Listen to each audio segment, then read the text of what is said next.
Vamos a tener una lectura en el Evangelio de Lucas. Voy a pedir a David, por favor, si puedes ponerlo también ahora y luego ya ponemos el PowerPoint. Lucas capítulo 16, versículos del 1 al 15. Evangelio de Lucas,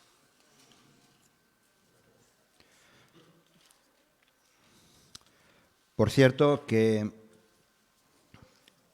estas semanas en el Info, en nuestro boletín, hemos ido explicando, haciendo pequeñas definiciones acerca de las diaconías, que estamos orando y pensando en cómo vamos a ir estructurando esto a partir del año próximo. Y la última, hemos acabado en esta semana con la última, que es la diaconía de mayordomía. Espero que lo leáis tranquilamente y podáis ver un poco de qué se trata. Bien, vamos a tener la lectura en Lucas capítulo 16, versículos del 1 al 15. Dijo también a sus discípulos: había un hombre rico que tenía un mayordomo, y éste fue acusado ante él como disipador de sus bienes. Entonces le llamó y le dijo: ¿qué es esto que oigo acerca de ti? Da cuenta de tu mayordomía, porque ya no podrás más ser mayordomo. Entonces el mayordomo dijo para sí: ¿qué haré? Porque mi amo me quita la mayordomía. Cavar no puedo. Mendigar me da vergüenza. Ya sé lo que haré, para que cuando se me quite de la mayordomía me reciban en sus casas. Y llamando a cada uno de sus deudores de su amo, dijo al primero: ¿cuánto debes a mi amo? Él dijo: 100 barriles de aceite. Y le dijo: toma tu cuenta, siéntate pronto y escribe 50. Después dijo a otro: ¿y tú? ¿Cuánto debes? Y él dijo: 100 medidas de trigo. Él le dijo: toma tu cuenta y escribe 80. Y alabó el amo al mayordomo malo por haber hecho sagazmente. Porque los hijos de este siglo son más sagaces en el trato con sus semejantes que los hijos de luz. Y yo os digo, versículo 9, y yo os digo: ganad amigos por medio de las riquezas injustas, para que cuando éstas falten, os reciban en las moradas eternas. El que es fiel en lo muy poco, también en lo más es fiel. Y el que en lo muy poco es injusto, también en lo más es injusto. Pues si en las riquezas injustas no fuisteis fieles, ¿quién os confiará lo verdadero?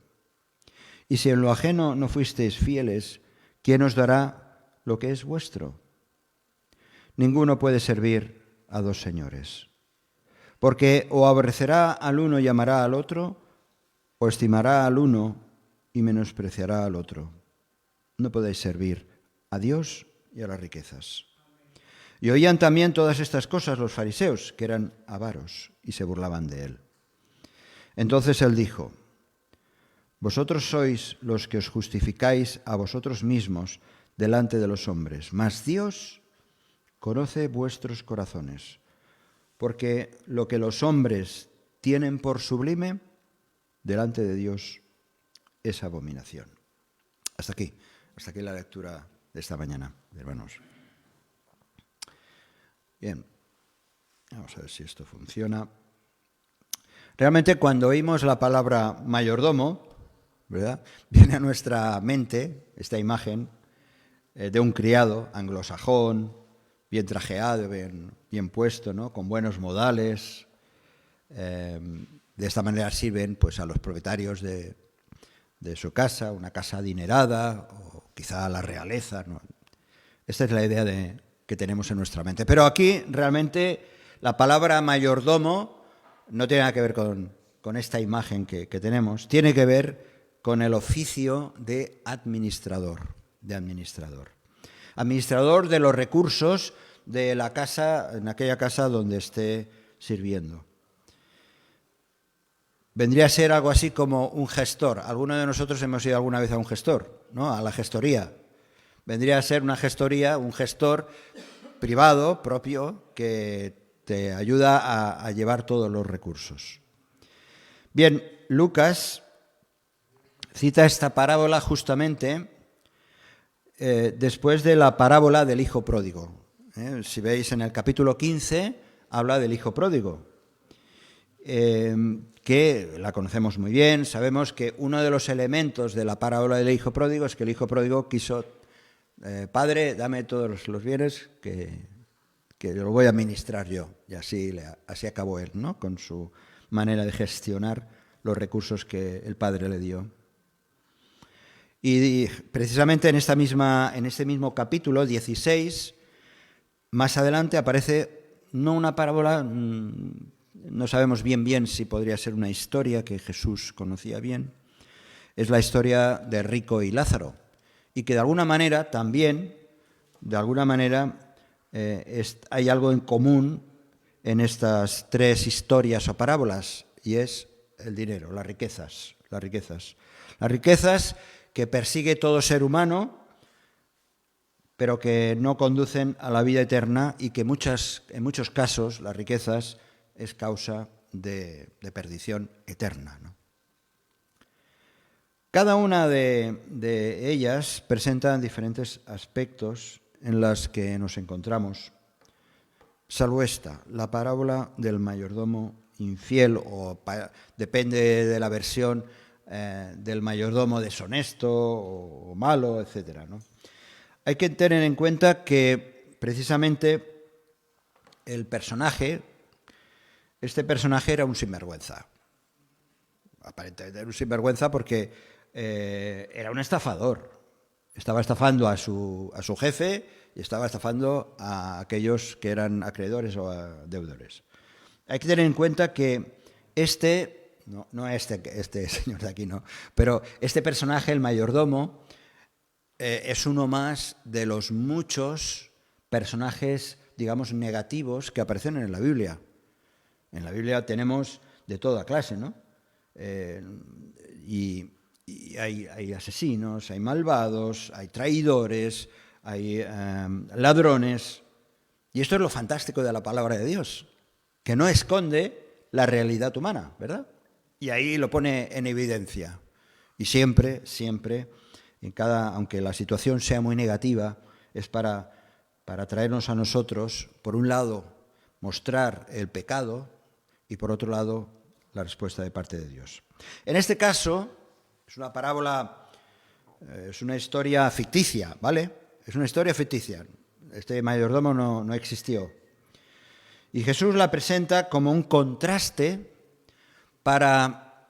y es importante que tengamos presente esto, lo presenta un contraste para provocar precisamente la atención de la audiencia que tenía, que eran principalmente los discípulos. Habían otros, como luego al final leemos, ¿no? Estaban ahí los fariseos.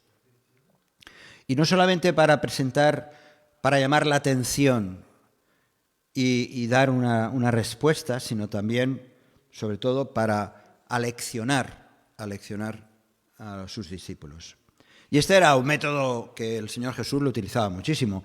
A veces exageraba, ¿no? Hablaba de una viga en un ojo, ¿verdad? O hablaba de pasar un camello por la aguja. La aguja era una puerta pequeñita que estaba en la muralla. O hablaba de que las piedras hablasen. Jesús exageraba estas cosas, que era típico también de la manera oriental de enseñanza.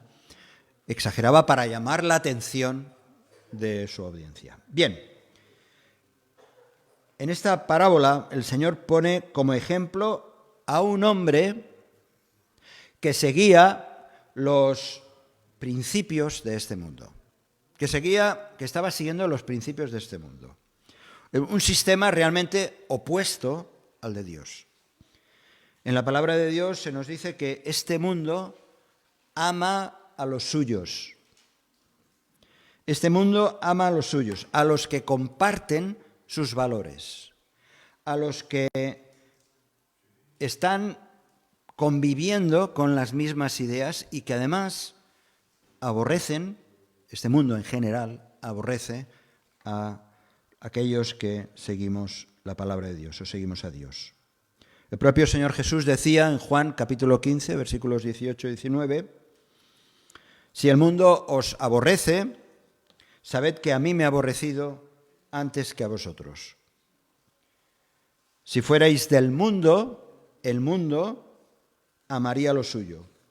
Pero porque no sois del mundo, antes yo os elegí del mundo, por eso el mundo os aborrece. En fin, Jesús está diciendo que sus discípulos no son de este mundo. ¿Qué somos? ¿Extraterrestres? No, estamos aquí, ¿no? Tenemos las mismas situaciones que nuestro vecino, que nuestro familiar, que el resto de la humanidad. Pero hay algo que, desde luego, cambia totalmente, y son los valores. Los valores de este mundo, los valores de los hijos del reino de Dios son diferentes. Los cristianos no pertenecemos a este mundo en el sentido de que ya no vivimos. Hay que hacer aquí un chip, hay que cambiar el chip. Ya no vivimos bajo los principios o valores que rigen la sociedad de este mundo. Pablo recuerda a los Gálatas que nuestro Señor Jesucristo se dio a sí mismo por nuestros pecados para librarnos del presente siglo malo. Y tú y yo continuamos aquí, por eso estamos reunidos, porque todavía estamos vivitos y coleando, ¿no? Pero el Señor nos ha librado, dice, del presente siglo malo conforme a la voluntad de nuestro Dios y Padre. Es decir, cuando Pablo, por ejemplo, está diciendo ese texto que tantas veces recordamos, no os conforméis a este siglo, esta manera de pensar, este sistema de cosas, esta manera de funcionar, estos valores, dice, no os conforméis a este siglo, sino transformaos por medio de la renovación de vuestro entendimiento. Está diciendo, no vivas conforme a los criterios y valores que tantas veces se imponen en nuestro estilo de vida. Muchos de ellos los arrastramos, esto es lo que estaremos comentando los martes con el tema de la madurez, esta mochila que vamos llevando y que la llevábamos antes de conocer al Señor y que todavía nos cuesta ir eliminando, pero que hay que ir desechando, es cierto, pero lo que sí es cierto es que ahora hemos de agradar a Dios en todas las cosas porque tenemos otros valores. No améis al mundo, dice Primera de Juan, no améis al mundo ni las cosas que están en el mundo. Si alguno ama al mundo, el amor del Padre no está en él. Claro, hay que pararse un poco sobre esto. No améis al mundo, no améis el valor. Sí, claro que hemos de amar a las personas, claro que hemos de amar este planeta y cuidarlo, claro que hemos de ayudar a la necesidad, todas esas cosas. Pero cuando está diciendo no améis al mundo, está diciendo cuidado con esos valores que no son los tuyos ya. Tienes otros valores que son los del reino. El apóstol Juan lo dice claramente, no améis al mundo. Bueno, ¿y esto qué tiene que ver con la parábola?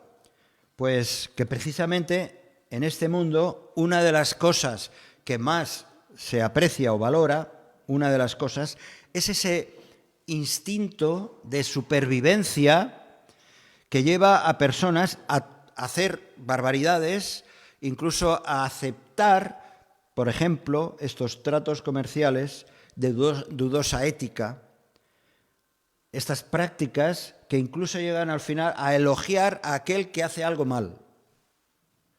A veces decimos, uy, qué espabilado es ese, que ha conseguido engañar y hacer esto o lo otro, ¿no?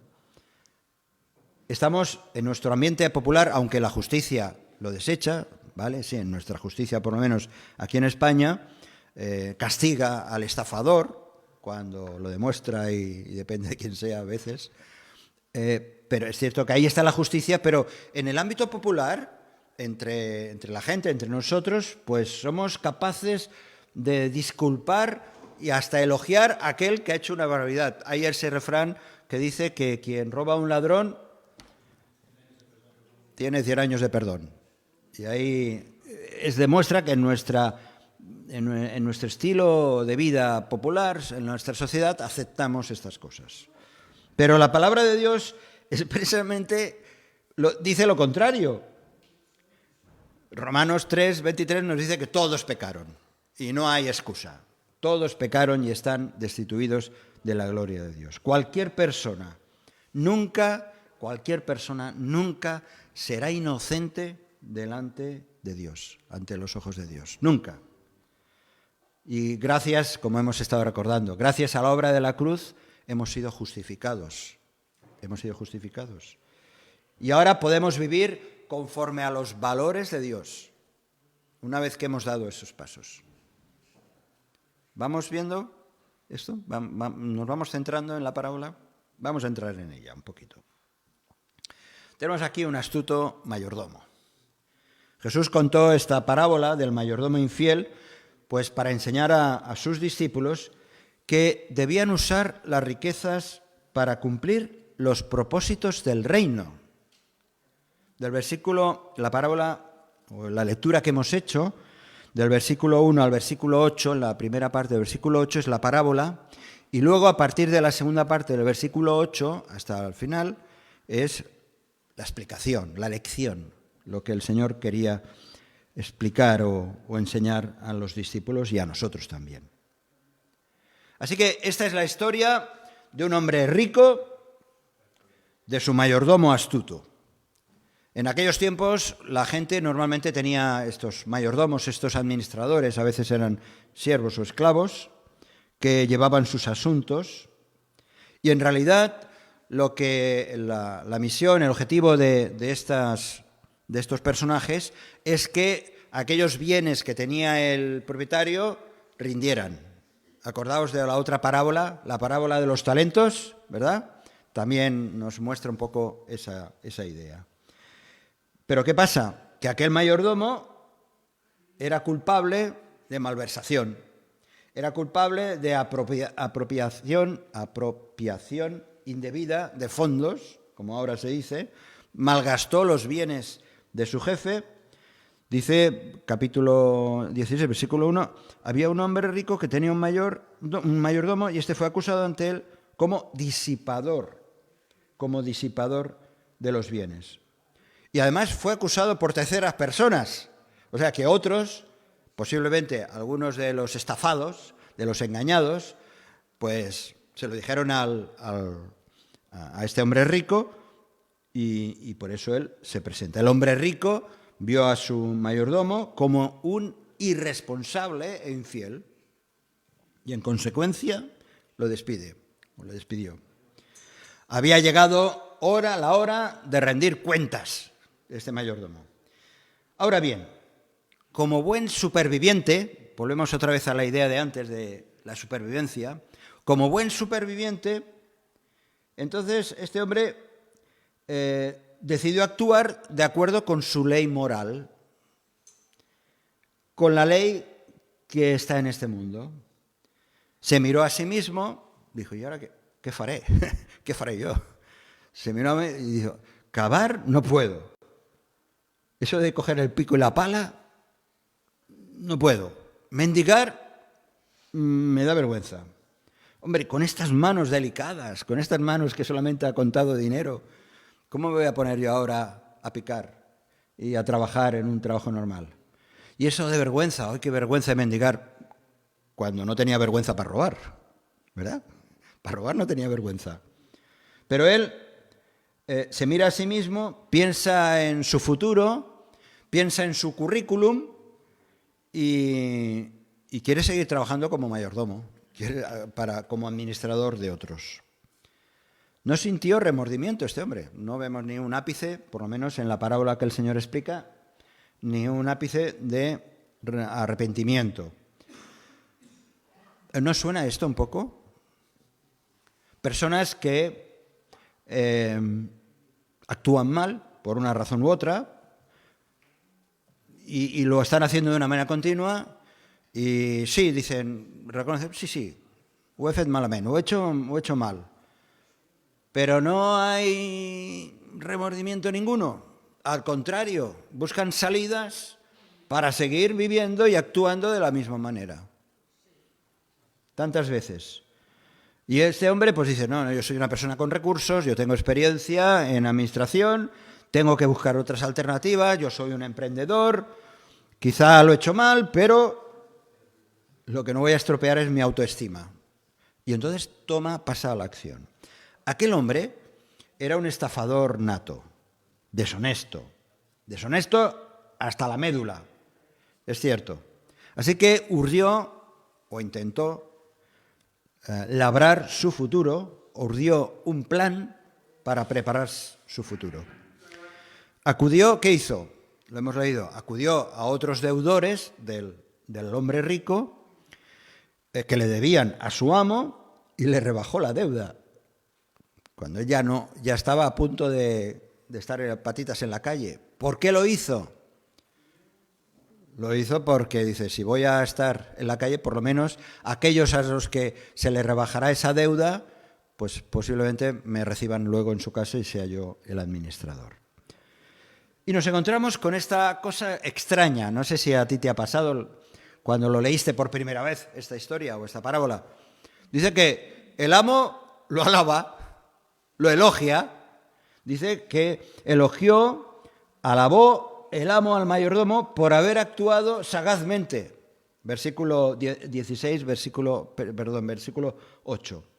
Es decir, aquel hombre rico reconoció que su ex empleado, a punto de echarlo ya, que lo estaba despidiendo, reconoció que había actuado con astucia. Y suena un poco extraño, ¿no? No sé a ti, pero a mí me suena un poco extraño. Sin embargo, lo alaba. ¿Y por qué lo alaba si antes ha reconocido que lo ha engañado? Que ha hecho malversación de sus bienes. Pues muy probablemente porque aquel mayordomo había seguido los mismos valores del sistema de su propio jefe, del hombre rico. Él no era más que un discípulo de la manera de funcionar. Y tiene que reconocer, el hombre rico tiene que reconocer que aquel era un espabilado, que aquel era un mayordomo sagaz. Y esta es la historia. Aquel jefe elogió a su mayordomo por su sabiduría humana, por su sagacidad, porque había tenido además la habilidad de planificar incluso su futuro, aun cuando iba a ser despedido. Y así es como funcionaba y es como funciona este mundo. Valorar todo lo posible por supervivir o sobrevivir, no importa las situaciones. Es la sagacidad de este mundo. Pero aquí ahora empieza lo complicado. No sé si en esta parábola lo vemos todo muy claro. A partir del versículo 8 viene algo que aparentemente nos puede inquietar y que en los siguientes versículos explica esta situación. En primer lugar, Jesús deja claro que, versículo 8, la segunda parte, dice, porque los hijos de este siglo, de esta manera de funcionar, son más sagaces en el trato con sus semejantes que los hijos de luz. No está diciendo que los hijos de luz son unos tontos, somos unos tontos. No está diciendo eso, ¿vale? Pero Jesús da esta advertencia y lo da como un hecho. El Señor dijo que cuando se trata de sus propios negocios, los que pertenecen a este siglo, a esta manera de funcionar, a este mundo, eran más listos que los que pertenecían al reino de la luz. Lo constata el Señor Jesús. Pero el Señor Jesús establece claramente una diferencia. Dice, los hijos de este siglo, aquellos que pertenecen, que nosotros pertenecíamos antes, estos buscan las maneras y saben las maneras de interesarse por buscar aquello que es lo más cómodo, no importan las circunstancias. Los discípulos, que eran los hijos de la luz, deben actuar de una forma totalmente diferente a cómo actúan los hijos de este mundo, los hijos de este siglo.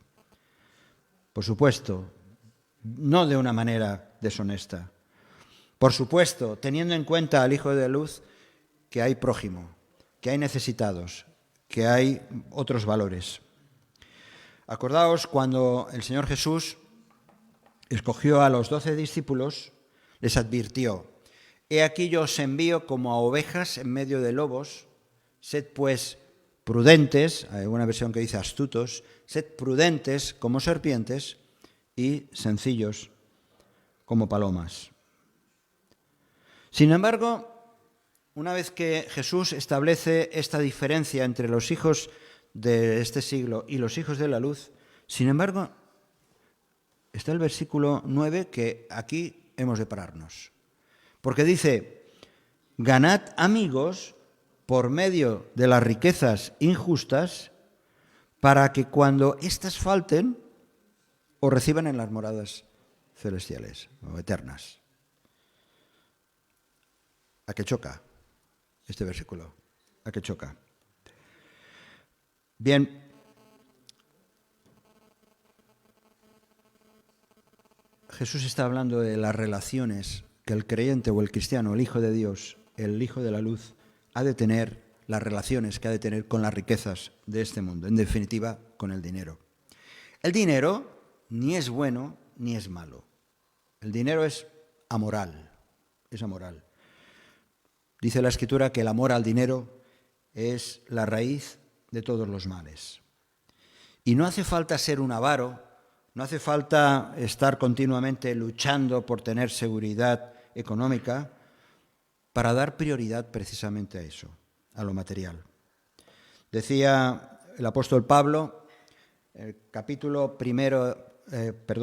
6, los versículos del 6 al 9, dice: gran ganancia, dice Pablo, gran ganancia es el contentamiento, es la piedad acompañada de contentamiento. Repito, gran ganancia es la piedad acompañada de contentamiento, porque nada hemos traído a este mundo y sin duda nada podremos sacar.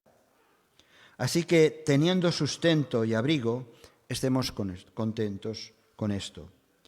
Porque los que quieren enriquecerse caen en tentación y lazo, y en muchas codicias necias y dañosas que hunden a los hombres en destrucción y perdición. Para el cristiano, más allá de su valor material, debe tener, todas las riquezas han de tener también su carácter espiritual. El Señor dijo que debiéramos acumular tesoros en el cielo, lo dice aquí, ¿no?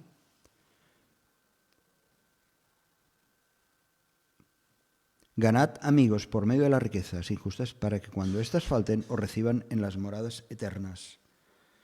Si el Señor dijo que deberíamos acumular tesoros en el cielo, esto no tiene nada que ver ni con la salvación, ni tiene nada que ver con buenas obras, ni tiene que ver con los premios que podamos recibir allá en el tribunal de Cristo.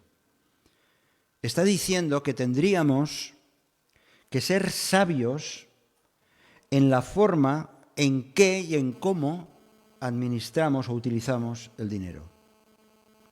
Es decir, las riquezas, los bienes. Tenían que ser, precisamente, los bienes tienen que ser, y les está diciendo a los discípulos, tenían que ser un medio. Debían ser utilizadas y no convertirse en un fin, como lo es para los hijos de este siglo. Porque los discípulos no tenían ni debían de depender de lo material. Así como el mayordomo las había usado para ganar amigos, acordémonos un momento lo que hemos estado comentando antes, usaba sus trucos y sus triquiñuelas para ganar amigos. Ellos, los discípulos, debían utilizar las riquezas para llevar a otros a difundir el mensaje del reino, para que la gente creyera y aceptase a Cristo como el Mesías.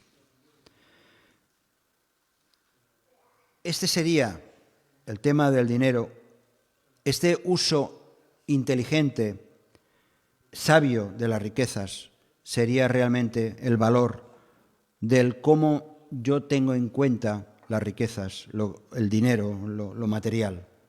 Por eso estamos diciendo que cuando estas riquezas materiales, cuando estas cosas que son efímeras, se acaben o lleguemos al final de nuestras vidas, haya personas que como resultado de nuestra vida, de nuestra conducta, de nuestro testimonio, también puedan gozar de las moradas eternas, porque va a ser el fruto de nuestra labor aquí en la tierra.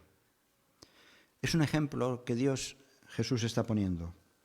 Nos habla, por lo tanto, de la fidelidad del creyente. La aplicación o la enseñanza que Jesús da en esta parábola es demoledora, es aplastante. Tiene que ver mucho más allá del buen uso del dinero, que también es importante, por supuesto. Dice en los versículos del 10 al 12, el que es fiel en lo muy poco, también en lo más es fiel. Y el que en lo muy poco es injusto, también en lo más es injusto. Pues si en las riquezas injustas no fuisteis fieles, ¿quién os confiará lo verdadero? Y si en lo ajeno no fuisteis fieles, ¿quién os dará lo que es vuestro? Es decir, la actitud frente al dinero es como una prueba. La actitud ante lo material, esa actitud que tengamos ante lo material, es como una prueba. Si uno es fiel, está diciendo Jesús, en el uso del dinero, como puede ser en tantísimas otras cosas, si uno es fiel, entonces, aunque sea en lo más pequeño, en el detalle más pequeño, si uno es fiel en eso, pues en todo lo demás también lo será. En todo lo demás también lo será. Tiene que ver, por supuesto, también con el compromiso de apoyar la obra de Dios, sea con las ofrendas, con los diezmos, en la iglesia o alcanzando o apoyando obras misioneras. Las riquezas verdaderas, porque habla de las riquezas verdaderas, habla de las riquezas injustas, pero también de las verdaderas. Las riquezas verdaderas de las que habla Jesús se refiere a las riquezas espirituales del reino. Así que como creyentes no debemos sentirnos como propietarios exclusivos de todo lo que tenemos. No somos propietarios únicos y exclusivos de lo que tenemos, sea lo que sea. Aunque pienses que no tienes nada, no somos propietarios. Nosotros somos mayordomos. Somos administradores, tanto de los bienes materiales como de los bienes espirituales. Todo lo que Dios ha dado, todo lo que Dios da, desde la salvación, los dones, la familia espiritual, todo tiene un propietario, tiene un dueño, tiene un jefe, como hemos estado recordando en la alabanza. Pero sí que es cierto que somos responsables ante Dios sobre cómo utilizamos todo eso que el Señor nos da. Sus bienes. Somos responsables. Dijo Jesús que los de este mundo son más sabios como administradores o mayordomos que los que pertenecen al reino de la luz. Yo no sé si el Señor Jesús aquí lanzó una profecía o qué, pero desgraciadamente o tristemente ocurre muchas veces.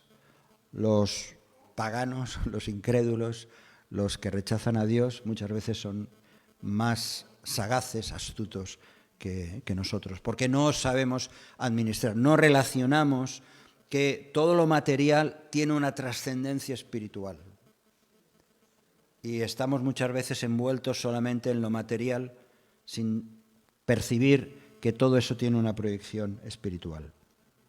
¿Cuántos cristianos hay hoy que seamos sagaces, que seamos sabios e inteligentes en el uso de las llamadas riquezas de la injusticia, como dice el Señor Jesús?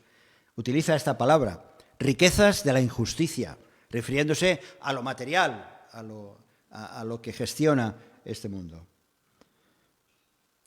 ¿Cuántos cristianos somos inteligentes a la hora de gestionar todos los recursos, nuestra casa, el coche, las habilidades? ¿Las utilizamos? ¿Las utilizan para acumular riqueza espiritual? ¿Veis la relación? Lo material es una cosa, lo espiritual es otra, pero tiene que estar relacionado.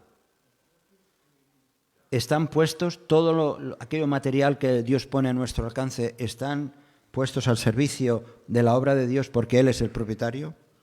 Dios nos hará responsables por el uso inapropiado de los bienes materiales que nos da. Estamos usando el dinero para que la palabra de Dios pueda alcanzar a aquellos que lo necesitan, porque es que es de esto de lo que está hablando la parábola. De esto está hablando la parábola. En esta parábola el Señor Jesús estaba diciendo algo tremendamente lógico. Y acaba la pregunta que hay que apretarse bien el cinturón, por lo menos los hombres. ¿Crees que Dios va a confiarte? Está diciendo Jesús. ¿Crees que Dios va a confiarte las riquezas celestiales si tú no estás utilizando debidamente todo lo que Él te ha dado aquí en la tierra? Es lo que está diciendo Jesús.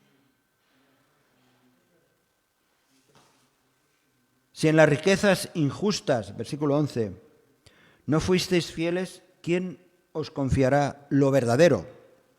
Lo que de verdad tiene valor, las riquezas espirituales. Y es lógico. Claro que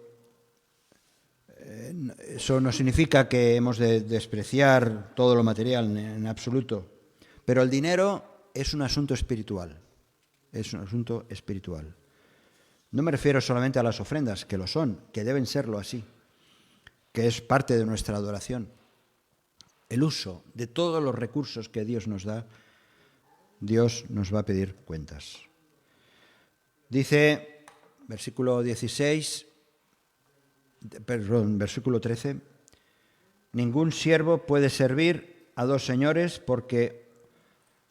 o ningún mayordomo, ningún administrador puede servir a dos señores porque aborrecerá o acabará odiando, acabará renegando al uno y amará al otro, o estimará al uno y menospreciará al otro. No podéis servir a Dios y a las riquezas. Las riquezas entendidas como riquezas injustas. No podéis servir a Dios y a las riquezas. Las riquezas, el bienestar, la seguridad económica, la cuenta bancaria, lo que sea material, se puede convertir en el amo de tus pensamientos, en la prioridad de tu vida, que condiciona tus motivaciones, que te hace pensar solamente o te hace pensar en el presente, en el futuro, y que incluso puede afectar las relaciones familiares, incluso las relaciones de amistad. Los bienes materiales pueden, y de hecho ocurre, lo sabemos por experiencia, los bienes materiales intensifican la naturaleza egocéntrica del ser humano. Insensibilizan las necesidades del prójimo. Malogran incluso ideales. Jesús presenta las riquezas como un amo. Habla aquí de dos amos, Dios y las riquezas. Jesús presenta a las riquezas como un amo que ejerce dominio, por eso es amo, que ejerce dominio sobre su criado. Pero lo aclara de una manera diáfana. Es incompatible tener estos dos amos. O es Dios o las riquezas. O es Dios o este siglo. Es Dios con sus valores del reino o los valores de este mundo. La disyuntiva es clara. O se sirve al Señor o se sirve al otro. El Señor del cielo ofrece una vida cuyos valores son opuestos a los del mundo. Son opuestos a los valores del Señor, del príncipe de este mundo, que esclaviza a los suyos. Así que está claro que no se puede servir a estos señores. Bien,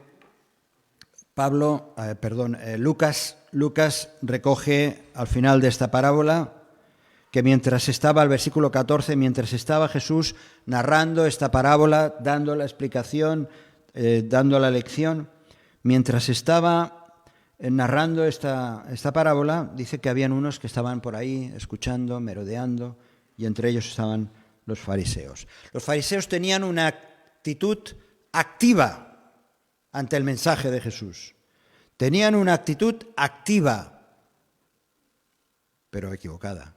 Dice que se estaban burlando. Estaban recibiendo el mensaje, estaban escuchando, pero no les gustaba lo que Jesús estaba diciendo. ¿Cuál fue su reacción? La burla, el menosprecio, el insulto. Y lo hacían porque tenían un problema. Lo precisa el propio Lucas. Dice, porque eran avaros. Eran avaros. Porque eran avaros. Tenían un problema. Amaban al dinero más que a Dios. Por eso tantas veces decimos, cuidado con el mensaje que llega de parte de Dios, el que sea, no solamente este, ¿cuál va a ser tu primera actitud ante el mensaje? Porque depende de cómo sea esa actitud, vas a responder de una manera o de otra. El mensaje de la palabra de Dios siempre choca, siempre salpica algo del rincón de nuestro corazón. La respuesta del Señor Jesús, que enseguida escuchó las burlas y conocía los corazones de aquellos, la respuesta de Jesús y ante esa actitud sigue siendo vigente hoy. Y la respuesta es muy clara. Versículo 15. Vosotros sois los que os justificáis a vosotros mismos. Decís, qué buenos que somos. Lo que tú estás diciendo, ¿no? Yo cumplo, yo hago, yo. Dice, vosotros sois los que os justificáis a vosotros mismos delante de los hombres. Pero Dios conoce vuestros corazones. Dios conoce vuestros corazones. Porque lo que los hombres tienen por sublime, delante de Dios es abominación. Lo que para el hombre es importante, el éxito, los materiales, la supervivencia.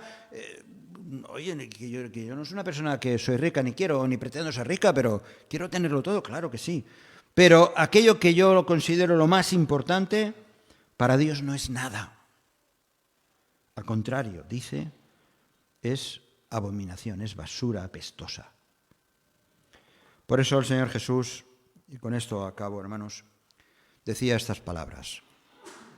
No os hagáis tesoros en la tierra, donde la polilla y el orín corrompen, y donde ladrones minan y hurtan, sino haceos tesoros en el cielo, donde ni la polilla ni el orín corrompen, y donde ladrones no minan ni hurtan, porque donde esté vuestro tesoro, ahí estará vuestro corazón. Es sencillo, el Evangelio es sencillo. Es sencillo. Es claro, el Señor Jesús hablaba muy claro. A veces usaba estas parábolas, intentamos extraer lecciones, él mismo explicaba muchas de ellas, pero lo que sí que está claro es que o es Dios con todos sus valores, o es este mundo. Y las riquezas forman parte. Ya sabéis la canción que dice, o el refrán. 3 cosas hay en la vida: salud, dinero y amor. De la salud no tenemos el control, aunque podemos hacer algunas cosas para ir tirando adelante. El amor entra y sale a veces. Y el dinero, pero el dinero sigue siendo muy apreciado, muy apreciado. ¿Dónde está nuestro corazón? Donde esté nuestro corazón, allí está el verdadero tesoro. Señor, ayúdanos a valorar tu palabra y que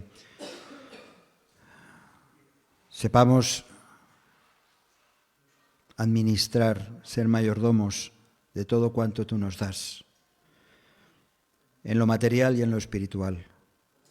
Y que entendamos, Señor, ayúdanos a entender qué importante es que incluso lo material puede tener una trascendencia espiritual. Cada céntimo, cada propiedad, todo aquello que tenemos, Señor, queremos que redunde en beneficio de tu reino. Porque sabemos, Señor, que esas riquezas espirituales formarán parte, Señor, también de aquellos que un día te conocieron porque estuvimos al pie del cañón sirviéndote, con todo lo que tenemos, con todo lo que somos. Ayúdanos, Señor, a vivir apasionadamente por tu obra, reconociendo que en ti, Señor, están los verdaderos valores que son los únicos por los cuales luchar y vivir, porque a fin de cuentas vamos a estar en tu presencia y no nos vamos a llevar absolutamente nada. Señor, gracias por tu amor, gracias por este tiempo, gracias porque podemos reconocer que tú eres el Señor de todo. Te alabamos, Señor, en nombre de Jesús. Amén, Señor. Amén. Si este mensaje te ha bendecido o te ha ayudado en algo, puedes suscribirte a nuestro canal de YouTube. También conocerás nuestra comunidad, la Asamblea Bíblica del Camp de Tarragona, en Cambrils, España, a la que estás cordialmente invitada o invitado. También puedes seguirnos por las redes sociales. Los enlaces los encontrarás aquí abajo y podrás visitar nuestra página, así como conocer nuestros programas radiales y podcasts de Yum Radio. ¿Qué? ¿Te suscribes ya a nuestro canal?